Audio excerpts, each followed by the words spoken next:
Welcome to the No Budget Indie Filmcast, where we dip into the independent film universe to highlight those little films that you might not have heard about elsewhere. Will you agree with our panel, or will our panel agree with each other? Tune in to find out. I am Milo Dennison. With me, as always, is Claire Milan Hello. and Cathal Feeney. Hello.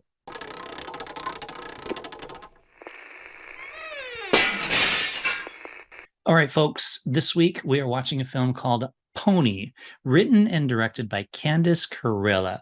So Pony follows starts with a mom who's on the phone to her ex-husband, and basically there's a little girl there played by 5-year-old, or I don't know if she's actually 5 in the film, but she's 5 in real life, but she's 5-year-old in the film.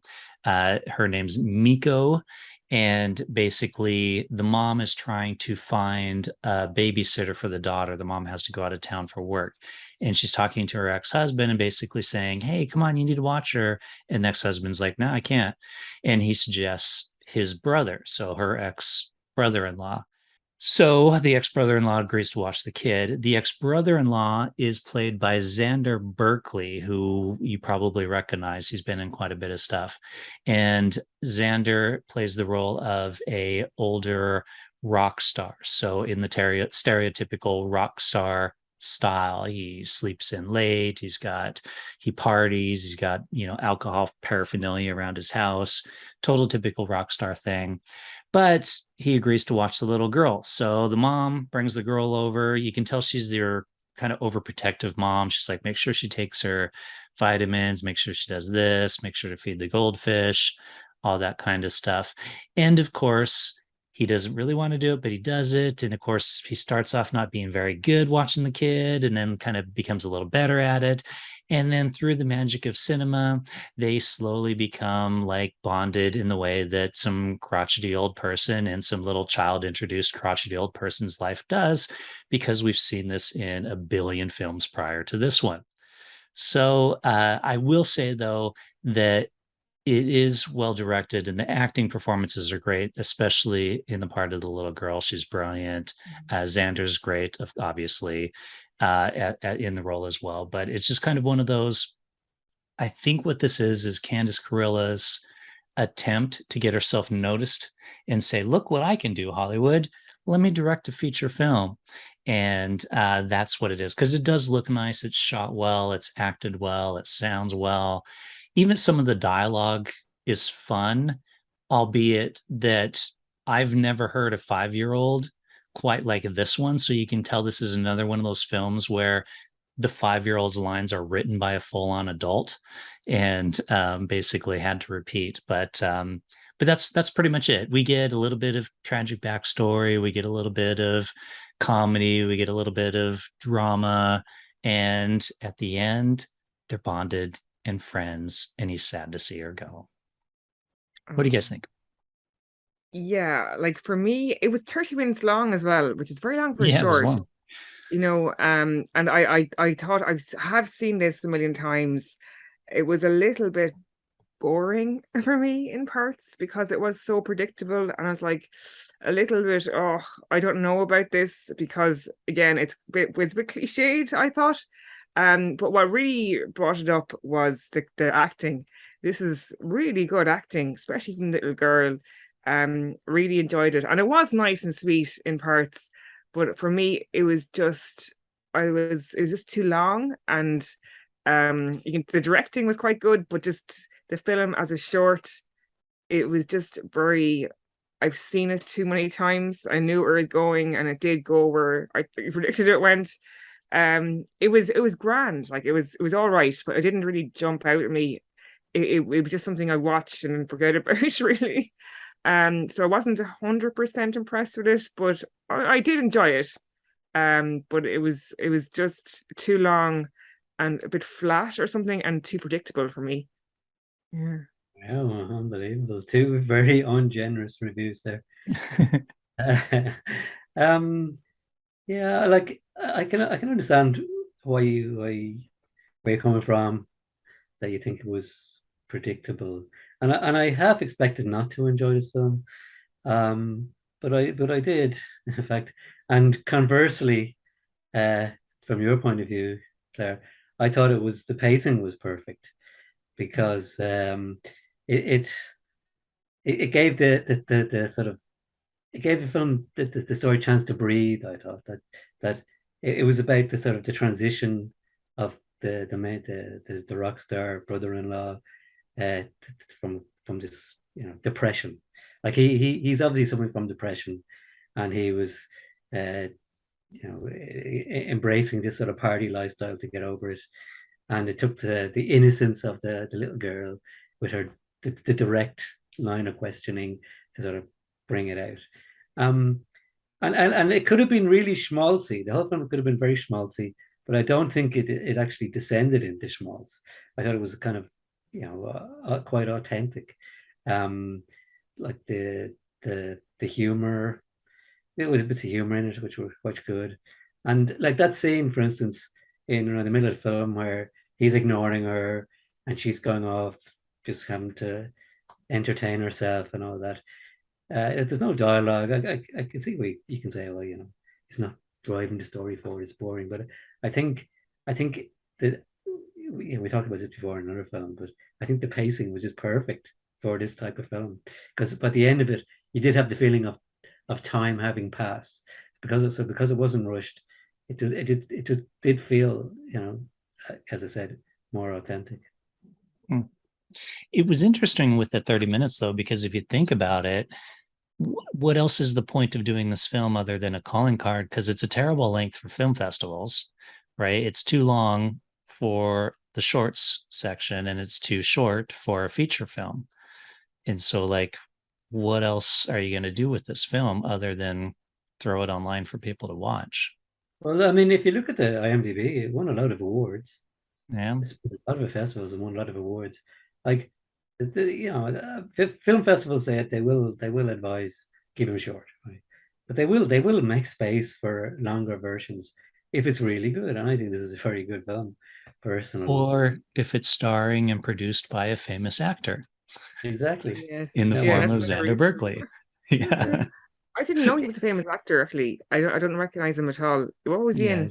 in? Air Force One. He played one of the Really? he played one of the Secret Service agents. No, it wasn't the secret. I think Oh, he plays a major role in Air Force One. That's what I he was remember also, him from. he was also what's that zombie film with the walkers? What did it call the walkers? Oh, The Walking Dead. Walking Dead, yeah.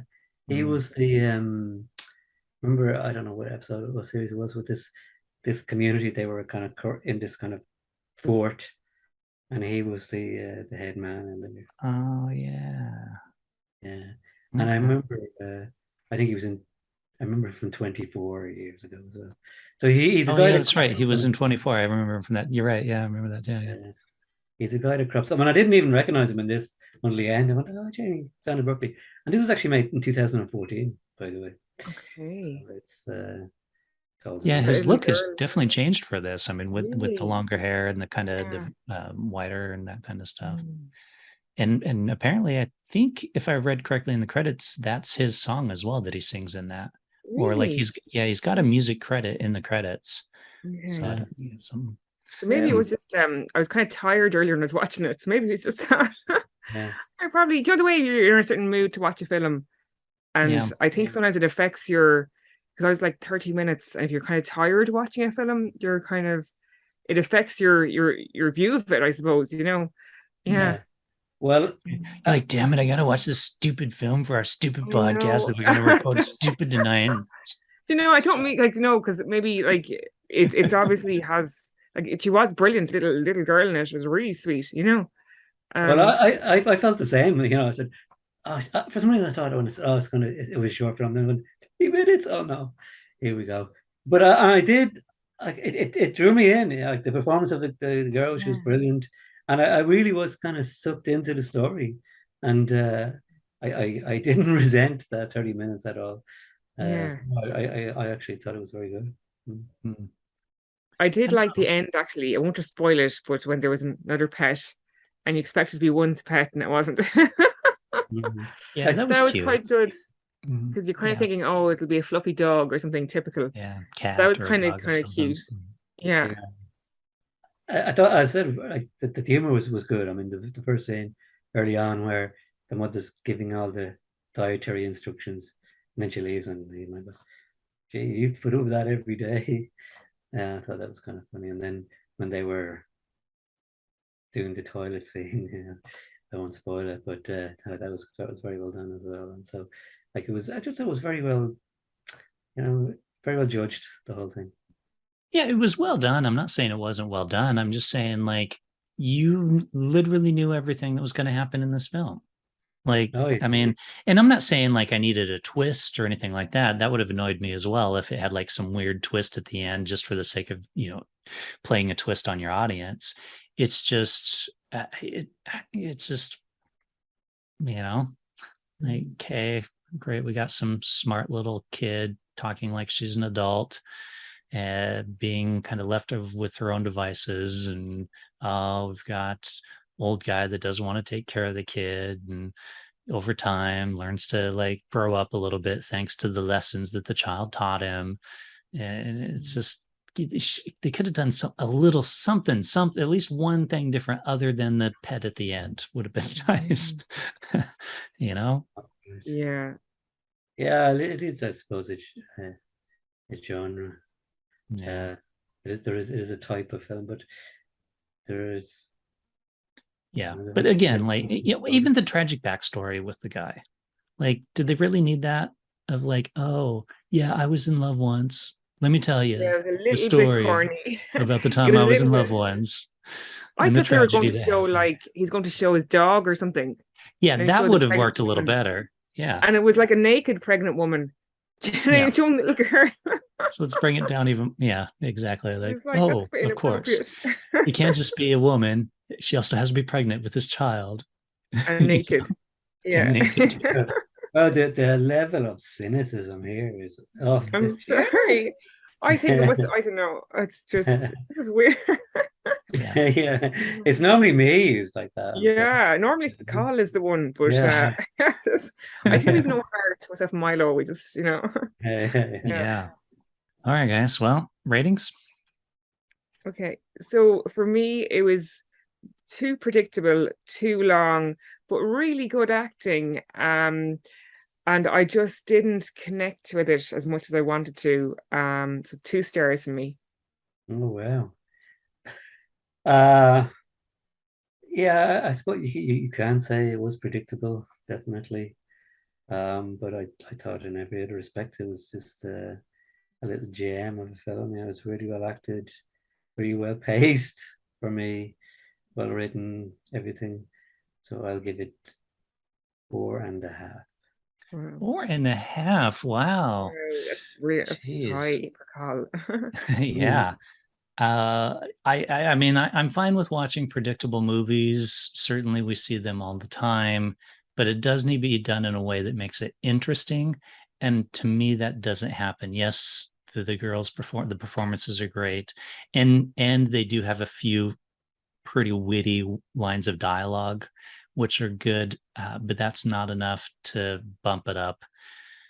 Oh, I was actually leaning towards a 2, but maybe I'll go 3 just for the sake of being kind of in the middle there. But really, it's probably a 2. You're giving it 3. But I'm giving it 3. Okay. Just because I don't like to agree with others. I got to be my own. And, you got to find the middle place between 2 and 4.5. Yeah.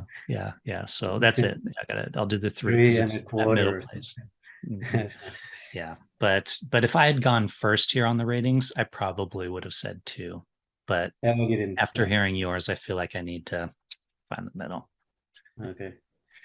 Well, No Budget Filmcast audience, you heard it here. Mixed bag on this particular film. Predictable, but there are things to like about it, as you heard by Cahill. The film is called Pony. It's by Candice Carella. So check it out and let us know what you think by leaving us a comment in the show. And you can always reach out to us on Twitter, Instagram, or Facebook at No Budget Show. And with that, we will say see you next time and goodbye. Bye.